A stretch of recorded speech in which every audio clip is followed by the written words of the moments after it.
الحمد لله رب العالمين والصلاة والسلام على نبينا محمد وآله وأصحابه وأزواجه أجمعين. أعوذ بالله من الشيطان الرجيم. بسم الله الرحمن الرحيم. وما خلقت الجن والإنس إلا ليعبدون. صدق الله العظيم. عنوان دی د انسان د پیدا کېدو او ژوند مقصد. که ښه په غور سره خوا او شاته متوجه شو وبه ګورو چې هر شی د یو مقصد او کار دپاره پیدا او جوړ شوی دی چې په مجموع کې هر شی یعنی ټول شیان د انسان د ژوند او بقا دپاره کار کوي. لمر د انسان د ژوند د بقا دپاره انرژي او رڼا جوړوي او ځمکې ته یې رالیږي. سپوږمۍ د بحرونو د پاکوالي، د ورځو، میاشتو او کلونو د حسابولو دپاره کار کوي، کوم چې د انسان د ژوند دپاره ډیر زیات ضرور دي. اټموسفیر انسان د سپیس د بې حسابه تیږو او خطرناکو شعاګانو نه ساتي او د بحرونو نه اسمان ته جګې شوي اوبه ځمکې ته د باران په شکل د انسان دپاره رالیږي.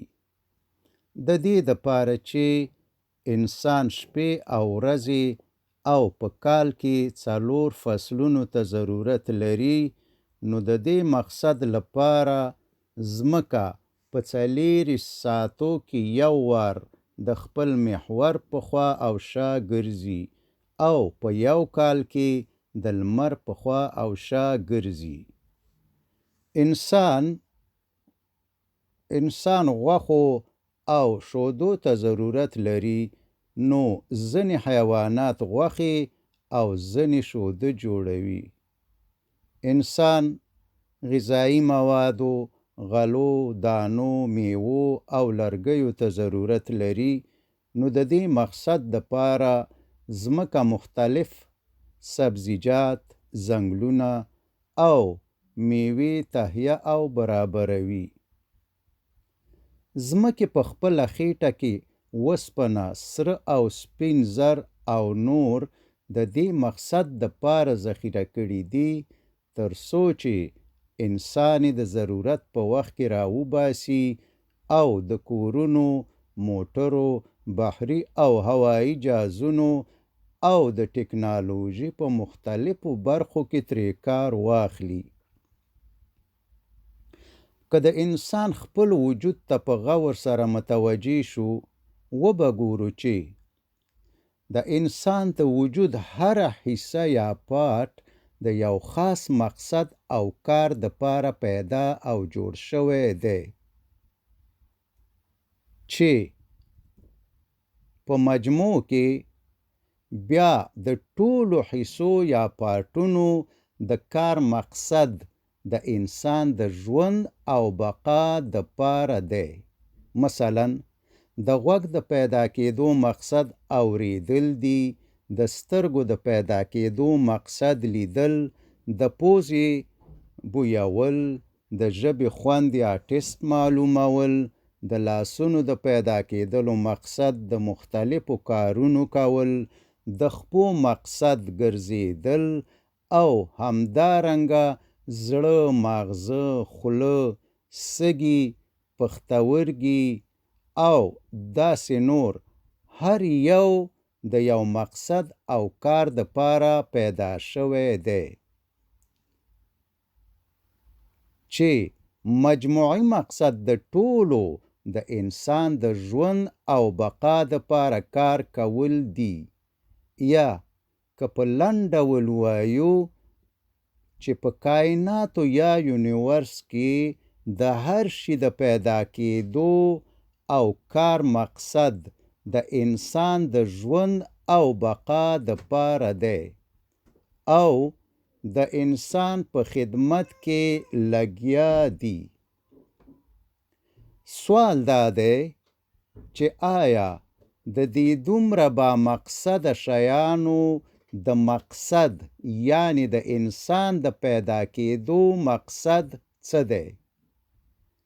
عقل او کامن سنس دا نه مني چې په کائناتو کې د هر شي د پیدا کېدو مقصد دی د انسان خدمت وي او په خپله د انسان پیدا کېدل دی بې مقصده وي، بلکې عقل او کامن سنس دا وایي چې د انسان د پیدا کېدو مقصد د ټولو مخلوقاتو یا کریشن نه ډیر زیات دی، کم چې صرف هغه چاته معلوم دی چا چې انسان جوړ او پیدا کړی دی، یا په بل عبارت د انسان د پیدا کېدلو مقصد صرف د انسان خالق ته معلوم دی چې الله تعالی دی. الله تعالی د سورة المؤمنین په 115 نمبر آیات کې فرمایي: افحسبتم انما خلقناکم عبثا وانکم الینا لا ترجعون. نو آیا تاسو ګمان کوئ چې مونږ تاسو بیکاره او بې مقصده پیدا کړي یئ او ګمان کوئ چې مونږ ته به نه راوستل کیږئ؟ یعنی الله تعالی انسان ته فرمایي چې ای انسانه، ته بې مقصده او بیکاره نه یې پیدا شوی، بلکې د ډیر لوی مقصد دپاره پیدا شوی یې او حتماً به مونږ ته د حساب او کتاب دپاره راځي. همدارنګه الله تعالی د سورة الملک په 2 نمبر آیات کې د دې مقصد په باره کې فرمایي: الذي خلق الموت والحیات لیبلوکم ایکم احسن عملا وهو العزیز الغفور. هغه الله چې پیدا کړی یې د مرګ او ژوند د پاره د دې چې امتحان کړي تاسو چې کم یو د ستاسو نه ډیر بهتر او ښه دی د عمل د مخې. همدارنګه د الذاریات سورت په 56 نمبر آیات کې د انسان د پیدا کېدلو د مقصد په باره کې فرمایي: وما خلقت الجن والانس الا لیعبدون. او ما پیریان او انسانان ندی پیدا کړي مگر د دې دپاره چې دوی زما بندگی وکړي. یعنی پیریان او انسانان الله تعالی پرته د دې نه چې د الله بندگی وکړي د بل کار دپاره ندی پیدا کړي. د بندګۍ او عبادت مطلب دا دی چې انسان د الله حکمونه ومني او د قرآن او صحیح احادیثو مطابق په دنیا کې ژوند وکړي. یعنی هر کار او ټول معاملات باید د شریعت مطابق وکړي. متاسفانه چې اکثر خلک دا مبارک آیات اوري خو یقیني نه کیږي چې رښتیا زما د پیدا کېدو مقصد صرف د الله عبادت او بندگی ده.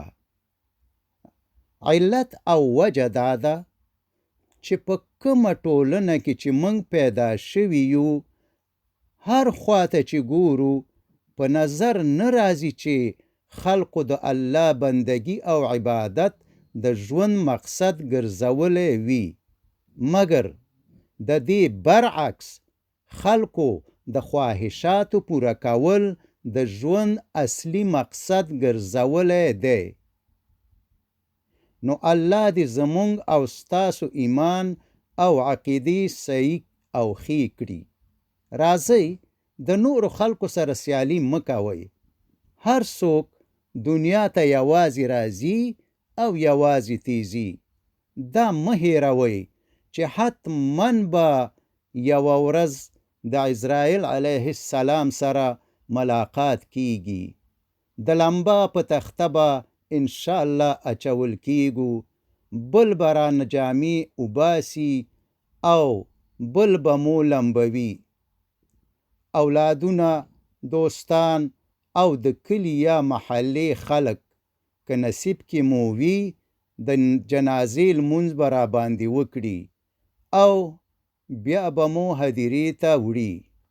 خو ته داسې تصور مه کوه چې ته د بل چا قصه اوري، بلکې ته خپله راتلونکې قصه اوري او زه خپله. په هر ترتیب هدیرې ته د رسېدو نه وروسته خپل دایمي کور یعنی قبر ته ښکته کیږو او د ټولو نه ډېرې خاورې به خپل نږدې دوستان را باندې را اچوي. د ښخولو نه وروسته ټول خلک او خپلوان به خپلو کورونو ته لاړ شي او په خپلو کارونو کې به مصروف شي. زمونږ مالونه، جایدادونه او بزنسونه به د نورو شي.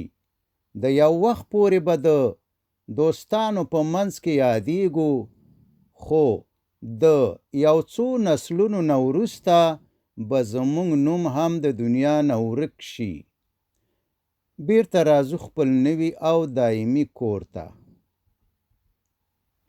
کله چې دوستان په خروارو خاورې را باندې واچوي نو خپلو کورونو ته به روان شي. موږ به د قدمونو آوازونه هم اورو، خو د دې نه وروسته به نه موږ هغوی ګورو او نه به هغوی موږ ګوري. نوی ژوند به مو شروع شي چې د برزخ ژوند ورته وایي. اوله شپه ډېره عجیبه او نااشنا شپه ده. د فامیل نه جدا، د خروارو خاورو لاندې، تپ په تیاره، بالکل یوازې. یو ډېر هیبتناکه نااشنا مخلوق به راشي. د اول وار د پاره به یې ګورو. دا دوه ملایکې دي، نکیر او منکر. دوی به زمونږ نه 3 پوښتنې کوي. که د دې پوښتنو جوابونه چا صحیح ورکړل نو آینده ټول عمر به خوشحاله وي او کامیاب شو، او که د دې پوښتنو جواب چا ور نه کړو نو نور به په ټول عمر کې خوشحالي ونه ګوري او ناکام شو. پوښتنې داسې دي: من ربک، رب دې څوک دی؟ من نبیک، پیغمبر دې څوک دی؟ وما دینک، او دین دې څه دی؟ مومن او نیک انسان به صحیح جوابونه ورکړي. قبر به ورته لوی او پراخه شي، د جنت کړکۍ به ورته خلاصه شي، د جنت هوا به پې لګیږي او قبر به ورته د جنت یوه باغچه شي.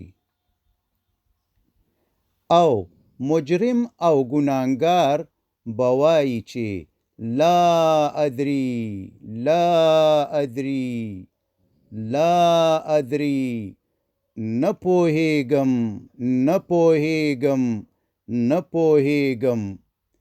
نو په ګروزونو باندې د وهلو او ټکولو نه علاوه قبر به پې دومره را تنګ شي چې د یوې خوا پوښتۍ به د بلې خوا پوښتیو نه وځي. د دوزخ کړکۍ به ورته خلاصې شي، د دوزخ هوا به پې لګیږي او قبر به ورته د دوزخ یوه کنده شي. الله عالم دی چې څومره عمر به په برزخ کې تیروو، خو کله چې قیامت شي د قبرونه به لوڅ لغړ راپورته کیږو او د حشر میدان ته به د حساب او کتاب د پاره ځو. د حشر په میدان کې به ورخطا او خواره واره ګرځو. دا یوه ورځ 50,000 کاله ده. لمر زمونږ نه اوس 93 میلیونه مایلز لرې دی، خو بیا هم مونږ ورته نشو ټینګېدلی. خو د حشر په میدان کې به دومره راښکته شوی وي چې تقریباً د 1 مایل په فاصله به زمونږ د سرو د پاسه ولاړ وي. فکر وکړئ چې ګرمي به څومره وي او څنګه به ورته ټینګېږو. هر سړی به د خپل عمل مطابق په خپلو خولو کې ډوب وي. جنت او دوزخ به حاضر شي. الله تعالی به د حساب او کتاب د پاره تشریف راوړي، څنګه چې د هغه د شان سره ښایي. د میزان تله به ولګیږي، حساب به شروع شي. یو اواز کوونکی به اواز کوي چې پلانکی د پلانکی زویا راوځه، الله دې غواړي. بنده به راوځي، د الله تعالی حضور ته به ورځي او په غیر د ترجمان نه به رب العالمین د بنده نه سوالونه کوي او بنده به جوابونه ورکوي. ای د الله بنده، آیا د الله تعالی سره د مخ کېدو او د جوابونو د پاره د تیاری نیولی دی او که نه؟ که ستا جواب منفي یعنی نه وي، نو اوس خو در په یاد شو سر د همدا اوس نه د زړه نه توبه وباسه او د رب العالمین سره د مخ کېدو د پاره تیاری ونیسه. د دنیا ډیر لږ ژوند دی. څنګه چې دا 30 40 یا 50 کاله تیر شو او پې پوی نشو، همداسې به دا پاتې عمر هم تیر او پې به پوی نشو. نو د دې کم عمر د پاره هغه دایمي عمر مه خرابوئ. مخکې د دې چې په قبر او د حشر په میدان کې مو سترګې وغړېږي، الله دې توفیق راکړي چې په دنیا کې وغړو. د سورة المؤمنین په 112 او 114 نمبر آیاتونو کې الله فرمایي: قال کم لبثتم فی الارض عدد سنین. الله تعالی به پوښتنه وکړي چې تاسو په ځمکه کې څومره کلونه واوسېدلی؟ قالوا لبثنا یوما او بعض یوم فاسأل العادین. هغوی به ووایي مونږ یوه ورځ یا د یوې ورځې یو څه برخه هلته اوسېدلي یو. د شمار کوونکو څخه پوښتنه وکړه. الله دې توفیق راکړي چې د الله بندگی او عبادت په ښه توګه وکړو او د دنیا او آخرت کامیابی مو په نصیب شي. وما علينا إلا البلاغ. وصلى الله تعالى على خير خلقه محمد وآله وأصحابه وأزواجه أجمعين برحمتك يا أرحم الراحمين.